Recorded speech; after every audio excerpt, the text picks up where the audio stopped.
Hello and welcome, world, to United Kingdom Headcannons. This is the second installation of my Headcanon series, which if you didn't know, I am making videos about my headcanons for my top 5 favorite Countryhuman characters. The previous installation was about the Soviet Union, and if you haven't watched that video, I highly recommend doing so, and we'll have that linked in the top corner. So I decided why not go with the good old United Kingdom as our second contender. With the introduction out of the way, let's get straight to it.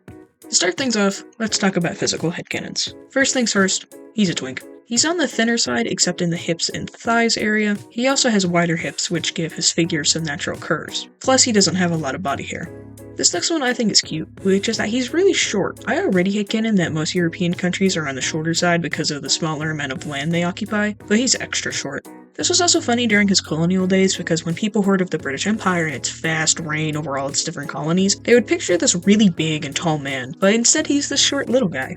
The last thing on the physical headcanons page is that he has line features. As I mentioned in the last video, I headcanon that all countries and unions have animal features based on the national animal or the animal that's most symbolic to them. He can make these features appear and disappear at will, but he mostly shows them off at parades and other celebrations. Now moving on to his outfits. His main outfit consists of a white button-up, a brown wool vest, dress pants and shoes, and his signature top hat. His second is just a plain suit and tie, also adorned by his top hat. His third is a button-up, suit vest, dress pants, and shoes. For all three of these outfits, he swaps between wearing and not wearing a monocle. It really just depends on how he's feeling that day, and if I remember to draw it or not. The fourth outfit is a bulky sweater, dress pants, but this time some light blue sneakers. And the last outfit is his home clothes, which are light blue pajamas. I will say he does and can wear more outfits than this, and he is very well dressed compared to other characters, but these are just his most common ones. Now we can move on to the first page of personality headcanons. The first one is inevitable, which is that he is proper and holds traditional values. In other words, he's very gentlemanly. He's honorable, polite, empathetic, intelligent, charming, and well-mannered. This is one of my favorite things about him. He's just such a little guy, and I love him for it. Despite being a gentleman, he can be surprisingly rebellious and mean. When it comes down to it, he's not afraid to throw down and stand up for himself. And I love this about him. You know, he's this short, little, gentlemanly British boy, but when he needs to, he can kick ass and take charge.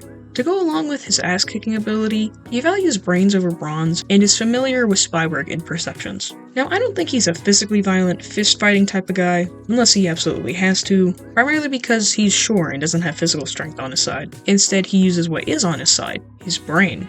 This isn't written down, but he's very smart and quick-witted. He can easily analyze people, situations, and environments, so he naturally fits into a spy role.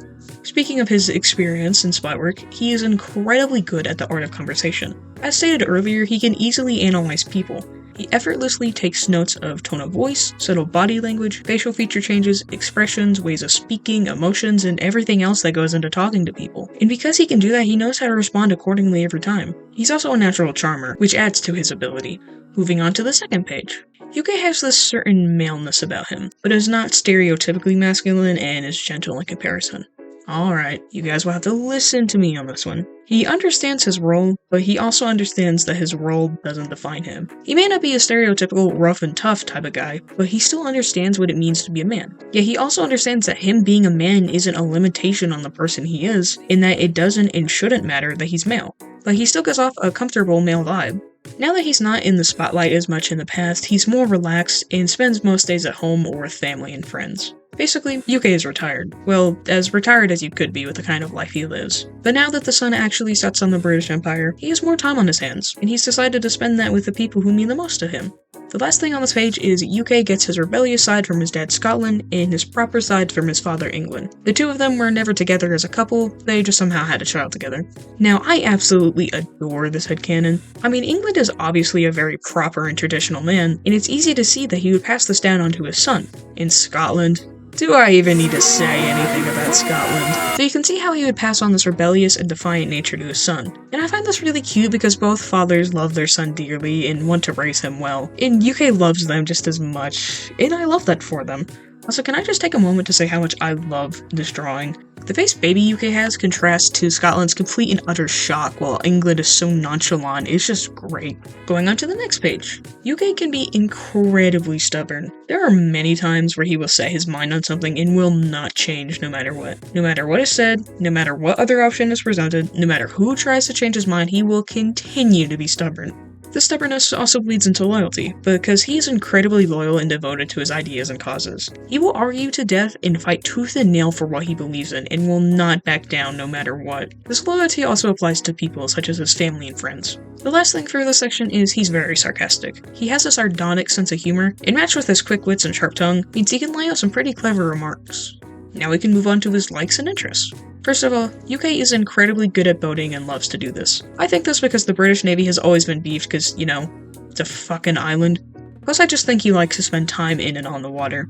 Another thing is he really likes horses, and every colony and past colony knows how to ride horses because of him. He's the type of guy to be able to identify every type of horse just by glancing at it. I mean, he loves these creatures. To go along with the animal theme, he loves bulldogs and corgis. Every time he sees one in public, he has to stop and pet it for at least 10 or so minutes. And I'd like to think that sometimes he'll go to local animal shelters just to be able to play with the dogs. He also likes to write poetry and read, and is a fan of literature in general. And now that he has more time to himself, he spends quite a bit of it indulging in this hobby. Cricket is his all-time favorite sport. He loves to watch it, he loves to play it, he loves everything about it. He also gets incredibly competitive over it, which I think is silly. The last thing on this page is tea. For the final page, I have saved what's probably my favorite headcanon. He wasn't a good father in the beginning, by any means, but now that he's grown older, he's realized his past mistakes.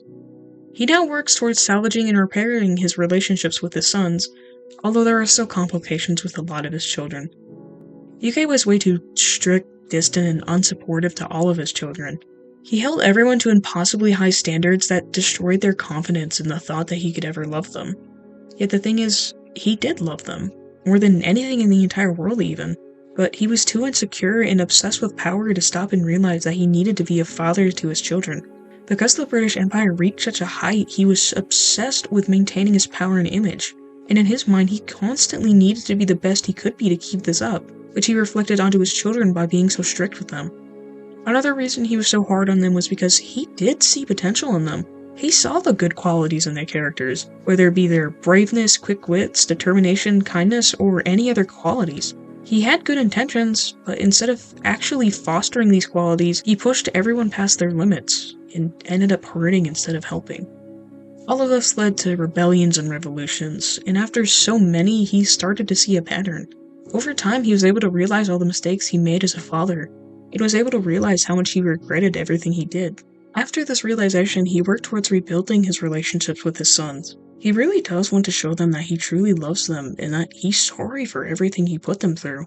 He works towards talking with them honestly, listening to them, rebuilding trust through small yet consistent actions over time, setting healthy boundaries, and showing them that they can be vulnerable around him without fear of being hurt. Through this, he's been able to rekindle a lot of his relationships with his sons, and now they're doing better than ever. Of course, there are still complications with many of his children, because rebuilding a relationship as important as father and son takes a lot of hard work, time, and patience. And no relationship is going to be perfect anyways. There will always be complications, no matter what. And yeah, I know this one is incredibly historically inaccurate, but come on, just let me have fun and see the good in characters. And that appears to be the last one. I hope you've enjoyed learning about how I perceive the United Kingdom, good old-fashioned gentleman, and I appreciate you sticking along for the ride. If you made it this far, type "We love UK" in the comment section. It'd be greatly appreciated. While you're down there, tell me about your headcanons for UK. Are they the same as mine, or are they totally different? Let me know, I'd love to hear them. Anyways, thank you so much for watching my video. I hope you have a wonderful rest of your day or night, and I hope to see you all later.